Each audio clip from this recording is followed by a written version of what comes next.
Hello, hope you have been well. On the previous lesson, we learned about phrases, and now we are going to learn about clauses. A clause is a part of a sentence that functions dependently or independently. Clauses may be finite or non-finite. A finite clause changes depending on grammatical categories, for example, number, case, or tense. Non-finite, they basically do not change depending on any grammatical category. We have types of clauses: text, subordinate or dependent clauses, and main or independent clauses. Begin with main clauses. A main clause, also known as dependent clause, is a group of words that contain a subject and a predicate, and expresses a complete thought. It can stand alone as a complete sentence because it provides a complete idea. When you talk of a subject, is that the main clause has a subject, which is typically a noun or a pronoun that performs the action or is the focus of the sentence. The predicate here is the main clause, also has a predicate which includes a verb and provides information about the action or state of being of the sentence. Complete thought in the main clause, it presents a complete thought or idea. It does not depend on another clause to make sense, and it's grammatically. For example, she walked to the store. She walked to the store is a main clause because she is a subject, walk to the store is a predicate, and the whole clause is a complete thought because the sentence expresses a complete idea. The sun set in the west. The sun is a subject, sets in the west is the predicate, and the sentence forms a complete. Its usage in a sentence is that it functions independently and stands alone in a sentence. They can also be combined with other main clauses or subordinate clauses to form a complete sentence.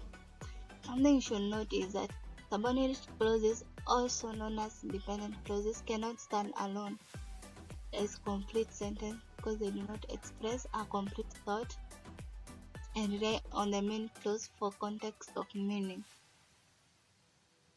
So that's the difference between the main clause and the subordinate. So to subordinate clause.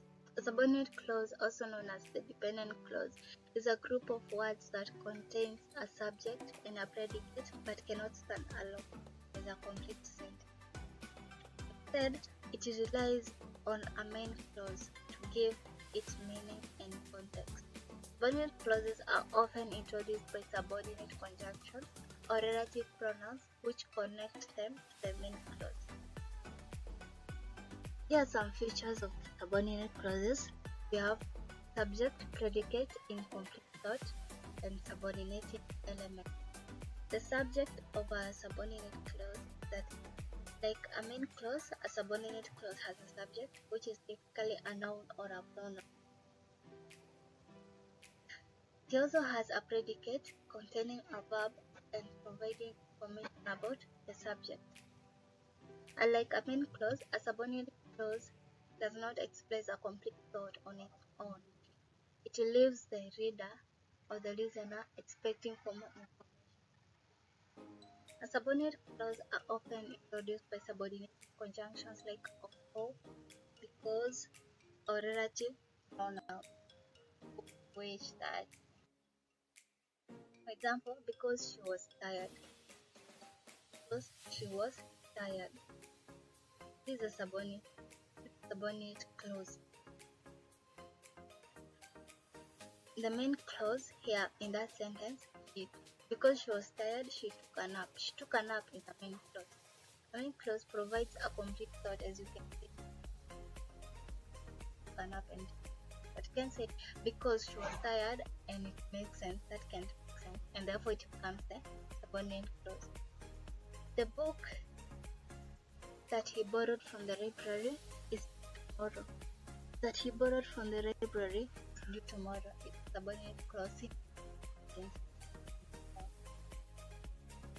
Use in a sentence that it functions to add details or provide background information, give reason, and more within the context of a larger sentence. They enhance the complexity and richness of a sentence by adding dependent elements. Understanding the distinction between the main clause and subordinate clause, constructing grammatically correct and meaningful sentences, because if you don't have understanding of the subordinate clauses, you may end up making sentences which are. We have types of subordinate clauses: noun clause, adjective clause, adverb clause, verbless clause, embedded clause, conditional clause, and relative adverb. Start with clause. A noun clause is a type of subordinate clause that functions as a noun within a sentence, like other clauses. A noun clause consists of a subject and a predicate, but is used as a single unit to perform a specific function in a sentence. Noun clauses often serve as a subject, object, or complement. They are introduced by subordinate conjunctions or relative pronouns. The characteristics of noun clauses: number one, it functions as a noun. A noun clause serves the same purpose as a single noun, functions as a subject, object, or complement within a sentence. Number two is that it introduces a subordinating conjunction, relative pronoun. It is introduced by either a subordinating conjunction or a relative pronoun. Noun clauses often begin with either of the two, for example, that, whether, if, was, or relative pronouns like who, whom, what, with. Let's go to adjective clauses. Adjective clauses, also known as relative clauses. We are taught to determine a relative clause in a particular sentence. That's simply an adjective clause. It functions to modify a noun or a pronoun, or providing more information about the noun or a pronoun. For example, the book that she recommended is excellent. The noun here is the book. So which book that she recommended? That she recommended is the relative. Types of adjectival clauses.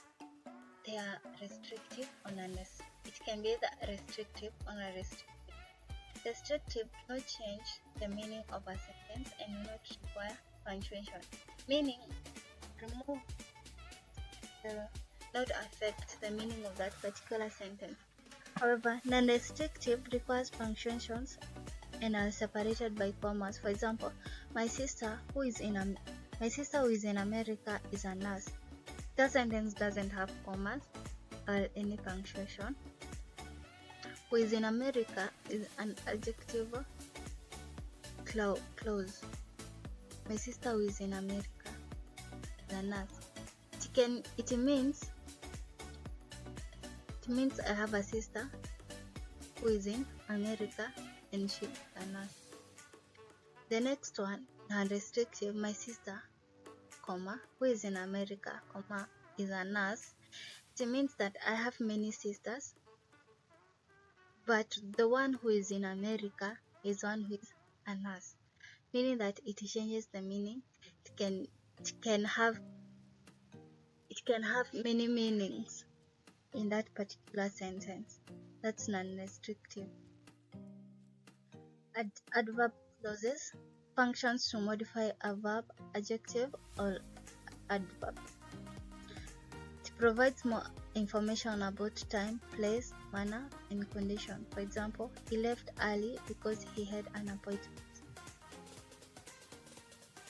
He left early because he had an appointment. Early is an adverb which is modifying the verb left. When did he leave? Early. So as you can see, the adverb clause, it is modifying the verb. Adjective, adverb, just look for if that particular clause is modifying a verb, an adjective or an adverb, it's simply an adverb clause. We have relative adverb clauses. They function similar to adverb clauses, but begins with a relative adverb like when, where, or why. Example, I remember the day when we first met. When we first met is an relative adverb clause, which functions like an adverb.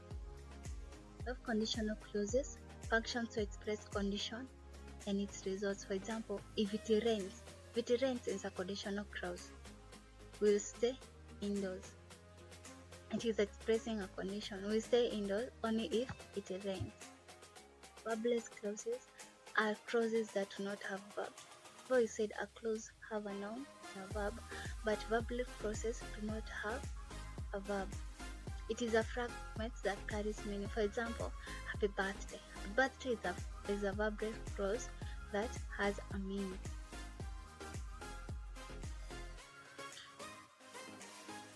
Embedded clauses. Embedded clauses add more information to a sentence, do not make sense on their own. If removed in a sentence, the sentence will still make sense. It is either an adverb or an adjective clause that begins with a word like whom, where, which, that. Gives more information about the main clause. They are embedded or attached to the main clause. For example, the baby whose mother died was adopted. Whose mother died is an embedded clause. If you remove it, the sentence will be like the baby was adopted yesterday. The sentence will still make sense.